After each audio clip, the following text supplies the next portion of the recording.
मित्रों, जय हिंद जय भारत। मैं के शर्मा एडवोकेट अपने यूट्यूब चैनल कानून विद कृष्ण में आपका स्वागत करता हूं। मित्रों, पुनः मैं एक बार आपके समक्ष जो है जो रेल टिकटों के व्यापार से संबंधित मामला लेकर उपस्थित हुआ हूं, जो कि रेलवे अधिनियम की धारा 143 में एक दंडनीय अपराध है, जो कि procurement and supply of railway tickets के बारे में दंड के प्रावधान करता है, इलीगल बिजनेस के बारे में दंड के प्रावधान करता है। जैसा कि मित्रों ज़्यादातर आप जानते हैं कि इस पर ऑनरेबल सुप्रीम कोर्ट ने इंस्पेक्टर आरपीएफ वर्सेस मैथ्यू के चैरिन के मामले में पहले भी सुनवाई की जा चुकी है, और जिसमें ऑनरेबल सुप्रीम कोर्ट ने एक व्यवस्था दी थी कि रेल के जो ऑथराइज एजेंट्स हैं, रेलवे टिकट जो डील करते हैं, जो procurement and supply of railway tickets का बिजनेस करते हैं, उनकी अनऑथराइज एक्टिविटीज़ के लिए उनके विरुद्ध आपराधिक मुकदमे दर्ज नहीं किए जा सकते हैं। जबकि जो अनऑथराइज्ड व्यक्ति है, जो जिसके पास की रेलवे आईआरसीटीसी का कोई लाइसेंस नहीं है, उनके विरुद्ध जो है आपराधिक मुकदमे दर्ज किए जा सकते हैं। यहाँ ऑनरेबल सुप्रीम कोर्ट ने कहा था कि जो आदमी पर्सनल यूज़ के लिए 12 टिकटें बना सकता है एक महीने में, यदि वो आधार से वेरीफाइड है तो एक महीने में पर्सनल यूज़ के लिए वो 24 रेलवे टिकटें बना सकता है। लेकिन उससे ज़्यादा अगर वो बिजनेस के लिए अगर टिकटें बना रहा था, वो एक दंडनीय अपराध है, वो एक इलीगल बिजनेस की श्रेणी में आता है। और 143 रेलवे एक्ट में उसमें 3 वर्ष का कारावास या 10,000 रुपये का जुर्माना या दोनों से उसको दंडित किया जा सकता है। और जो है वो जो जुर्माना और जो कारावास है वो 1 महीने से कम या 5,000 रुपये से कम नहीं हो सकता है। तो इसमें ऑनरेबल सुप्रीम कोर्ट ने उसको जो 2 मामले ऑनरेबल सुप्रीम कोर्ट के समक्ष आए थे, जिसमें एक ऑनरेबल मद्रास हाई कोर्ट से था राम सिंह का मामला, एक केरल हाई कोर्ट के साथ था मैथ्यू का, जो कि मैनेजिंग डायरेक्टर थे। राम सिंह इसके अंदर ऑथराइज एजेंट थे, ट्रैवल एजेंसी चलाते थे, उनके द्वारा मल्टीपल आईडीज़ बनाई गई थी और उनका मामला भी सुप्रीम कोर्ट में पहुंचा था। इधर जो मैथ्यू मैनेजिंग डायरेक्टर थे, वो एक फाइनेंस कंपनी चलाते थे, उन्होंने सैकड़ों मल्टीपल आईडीज़ बनाई थी और वो टिकटों का अवैध व्यापार करते थे। तो उस संबंध में ऑनरेबल सुप्रीम कोर्ट ने व्यवस्था दी थी कि जो ऑथराइज एजेंट है, जो आईआरसीटीसी के जो अधिकृत रेलवे टिकटों के एजेंट हैं, उनके विरुद्ध जो है मल्टीपल आईडीज़ के लिए आपराधिक मुकदमा दर्ज नहीं किया जा सकता है। उनके विरुद्ध लाइसेंस की शर्तों के उल्लंघन के लिए कार्रवाई होगी। जबकि जो ऑथराइज एजेंट नहीं थे, उनके विरुद्ध मुकदमा चलने के आदेश ऑनरेबल सुप्रीम कोर्ट ने दिए थे। तो मित्रों, इसमें काफ़ी मेरे मित्रों जो आईओज हैं, जो जांच अधिकारी हैं, उनके क्वेरीज आई थी कि कब कब जो है ऑथराइज एजेंट के विरुद्ध मुकदमा दर्ज किया जा सकता है, कौन कौन सी एक्टिविटीज़ उसकी अनऑथराइज एक्टिविटीज़ होगी, कौन कौन सी एक्टिविटीज़ उसकी इलीगल एक्टिविटीज़ होगी, कब उसके विरुद्ध आपराधिक मुकदमा दर्ज किया जा सकता है, कब उसके विरुद्ध आपराधिक मुकदमा दर्ज नहीं होगा, आपराधिक मुकदमा दर्ज नहीं होगा तो क्या कार्रवाई अमल में लाई जाएगी। काफ़ी मेरे ऑथराइज एजेंट ने भी इस संबंध में क्वेरीज की थी कि जो उनके विरुद्ध जो मुकदमा दर्ज हो गया है, उस मुकदमे में हम क्या कार्रवाई कर सकते हैं, या जिसमें परिवाद पत्र या अंदर ट्रायल है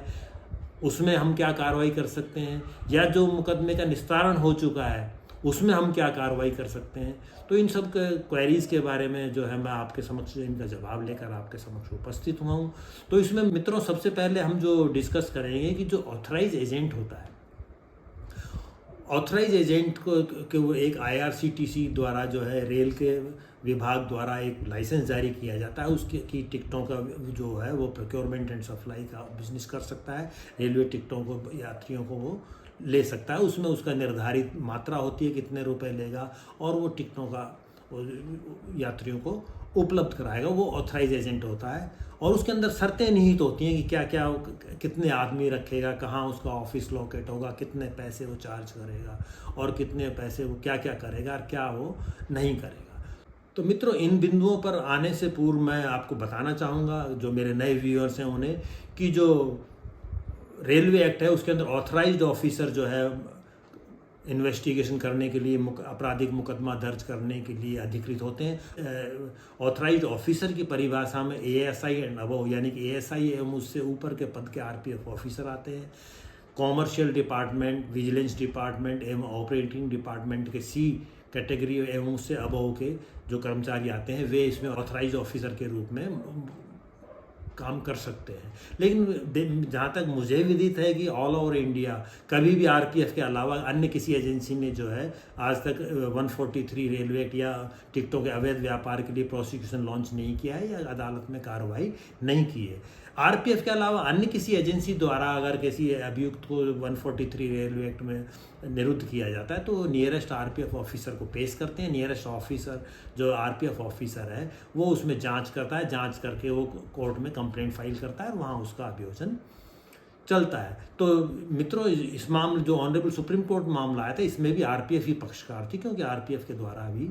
इसमें प्रोसिक्यूशन लॉन्च किया गया था। तो मित्रों, अब हम बात करते हैं कि कौन कौन सी एक्टिविटीज ऐसी होती हैं कि जो लाइसेंस की शर्तों का उल्लंघन होती हैं और वो उसकी जो एक्टिविटीज़ जो है वो लॉफुल नहीं है, वो कंट्रीवेंशन ऑफ लाइसेंस में। तो मित्रों, सबसे पहले तो वो करता है कि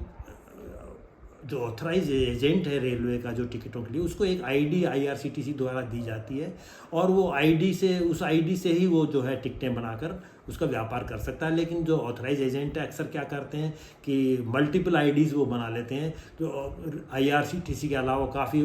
आईडीज़ बनाकर उनसे भी वो टिकटों का व्यापार करते हैं और उनसे वो यात्रियों को टिकटें उपलब्ध कराते हैं। तो जो आईआरसीटीसी का लाइसेंस है उस शर्तों का उल्लंघन है और वो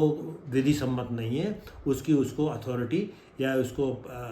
स्वीकृति नहीं होती। दूसरा, एक जो उसको लाइसेंस दिया जाता है उसमें वो निर्धारित राशि से ज़्यादा पैसे वो जो है वसूलता है यात्रियों से। वो लाइसेंस में निर्धारित होता है कि एसी जो पैसेंजर होगा पर पैसेंजर इतना पैसा उससे लिया जाएगा, जो स्लीपर का है उससे इतना पैसा लिया जाएगा, उसके अंदर सब निर्धारित होता है कि 15 रुपये पर पैसेंजर होगा, 10 रुपया पर पैसेंजर। लेकिन वो उसमें 50 रुपया, 100 रुपया या उससे ज़्यादा भी, जैसा वो देखता है कि यात्री को कितना नीडी है, कितना उसको आवश्यकता है, उसको अर्जेंसी है, तो उससे ज़्यादा पैसे वसूलता है, जो कि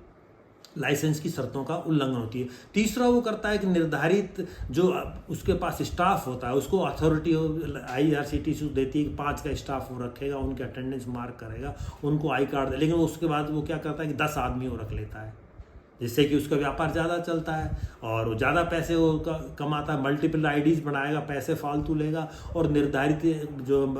संख्या है उससे ज़्यादा वो स्टाफ वो रखता है। उसके बाद और उन पूरे स्टाफ से वो अपना व्यापार करता है। दूसरा, फिर उसका बैंक खाता निर्धारित होता है, वो उस बैंक के अलावा किसी दूसरे बैंक खाते से भी वो ट्रांजैक्शन करता है टिकटों का। जो मल्टीपल आईडीज़ बनाई उनसे वो किसी अपने रिलेटिव का, अपनी पत्नी का या किसी और मिलने वाले से खाता उसका उपयोग करता है, उससे भी वो टिकटें बनाता है, जो कि परमिसिबल नहीं है, जो कि लाइसेंस का उल्लंघन है, जो इलीगल है। बार बार अपने आदमियों को काउंटर पर लगाकर टिकटें प्राप्त करता है, क्योंकि वो उसने 5 की जगह 10 आदमी रख लिए, तो जब टिकटें ज़्यादा ज़रूरत है तो वो एक के बाद एक आदमियों को उसमें काउंटर पर लाइन लगाएगा और टिकटें लेगा, जिससे जो बोनाफाइड पैसेंजर है उसको टिकटें नहीं मिल पाती हैं और वो फिर बाद में टिकटों को बेचकर उससे पैसे कमाता है। इस प्रकार जो है वो और भी कई मामले हैं जिससे कि वो टिकटों के जो अवैध व्यापार में वो ऑथराइज एजेंट जो है लिप्त रहता है और उसकी एक्टिविटीज़ जो हैं वो लाइसेंस की शर्तों के मुताबिक नहीं होती है। तो मित्रों, ऑनरेबल सुप्रीम कोर्ट ने इसमें जो व्यवस्था दी है वो ऑथराइज एजेंट के स्ट्रांगली बड़े पक्ष में है, उन बड़े फेवर में है और उनको एक ब्लैंकेट कवर देती है, मतलब उनके हर एक्टिविटीज़ को जो है उसको प्रोटेक्ट करती है, जो ऑनरेबल सुप्रीम कोर्ट की वर्डिक्ट है। और वो अभियोजन के खिलाफ है, यानी कि मुख्य रूप से आरपीएफ के जो को कर्टेल, उसकी पावर्स को कर्टेल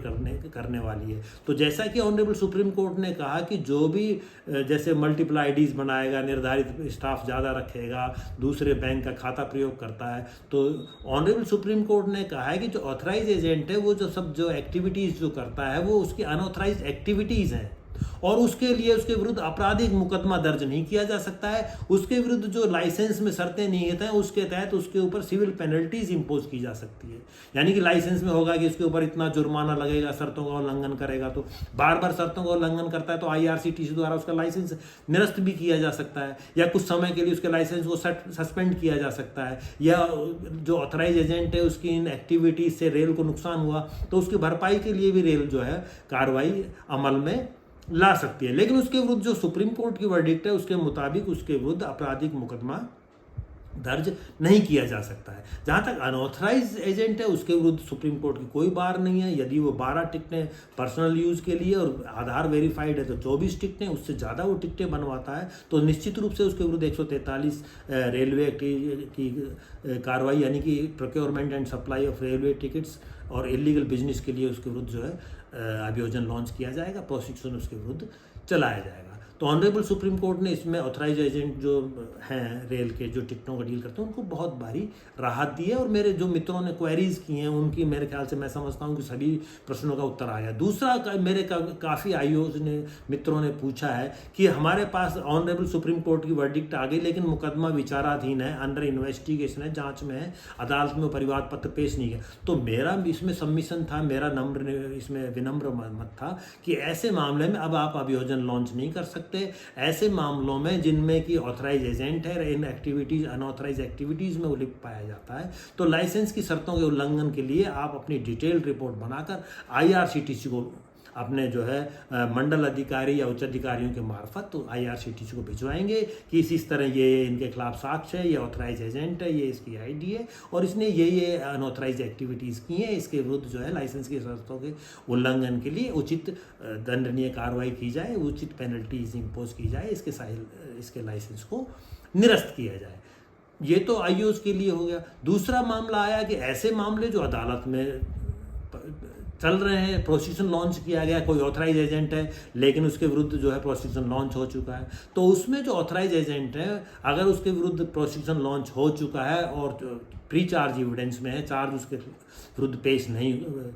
फ्रेम नहीं हुए हैं, तो वो प्रार्थना पत्र दे सकता है कि ऐसे ऐसे ऑनरेबल सुप्रीम कोर्ट की ये फाइंडिंग है और ये मैं ऑथराइज एजेंट हूँ और ये मेरी जो एक्टिविटीज़ हैं ये अनऑथराइज एक्टिविटीज़ की परिभाषा में आती हैं, इसलिए जो मेरे खिलाफ अभियोजन लॉन्च किया गया है इसमें मुझे डिस्चार्ज किया जाए। तो ऑनरेबल कोर्ट उसको जो जजमेंट का हवाला देते हैं उसको डिस्चार्ज करेगी और डिस्चार्ज करके उसके जो लैपटॉप है या उसका जो भी सामान दर्ज है उस साथ में उनको भी रिलीज़ करेगी। और रिलीज़ नहीं करती तो जो संबंधित ऑथराइज एजेंट है वो रिलीज़ करने के लिए प्रार्थना पत्र देकर अपने आर्टिकल्स को रिलीज करा सकता है। यदि उसके विरुद्ध चार्ज फ्रेम हो चुका है और पोस्ट चार्ज एविडेंस यानी कि बाद चार्ज साक्ष्य में उसका मामला लगा हुआ, पोस्ट चार्ज एविडेंस में उसका मामला चल रहा है, तो वो यही प्रार्थना पत्र एक्विटल करने के लिए, यानी कि उसको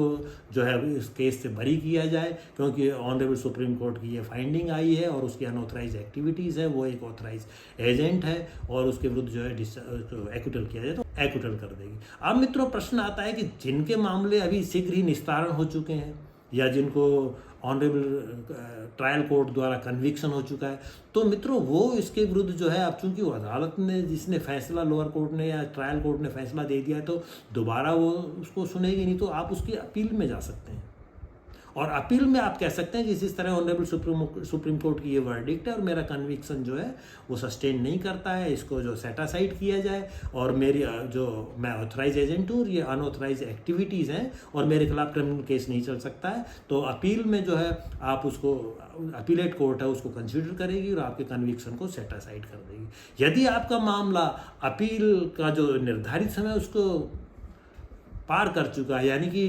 लिमिटेशन बार हो चुका है, तो आप लिमिटेशन एक्ट में उसका लगा सकते हैं प्रार्थना पत्र की इन कारणों से मैं पहले अपील पेश नहीं कर पाया था, अब मैं अपील प्रस्तुत कर रहा हूं। तो उसमें आप जो जिन भी वकील साहब विद्वान अधिवक्ता की आप सेवाएं लेंगे वो सब आपको बताएंगे, लेकिन मोटी मोटी बातें ये हैं कि ऑथराइज एजेंट के विरुद्ध कभी भी इन मामलों के रहते हुए उसकी वो जो एक्टिविटीज़ है वो अनऑथराइज एक्टिविटीज़ के रूप में मानी जाएंगी, उसके विरुद्ध कोई क्रिमिनल केस इसके बारे में दर्ज नहीं होगा। तो मित्रों मैं समझता हूँ ये जानकारी आपकी जो क्वेरीज थी मुझे प्राप्त हुई थी अब तक मेरे आईओस और ऑथराइज और अनऑथराइज एजेंट्स के द्वारा वो पर्याप्त है। मित्रों इस संबंध में आप डिटेल जजमेंट आप पढ़ना चाहते हैं इंस्पेक्टर RPF वर्सेस मैथ्यू केचेरिन, तो डिस्क्रिप्शन बॉक्स में अवेलेबल है, वहाँ से आप इसको पढ़ सकते हैं। जानकारी आपको कैसी लगी अवश्य टिप्पणी करें, वीडियो को लाइक व शेयर करें, चैनल को सब्सक्राइब करें। Thanks for watching. जय हिंद, जय भारत।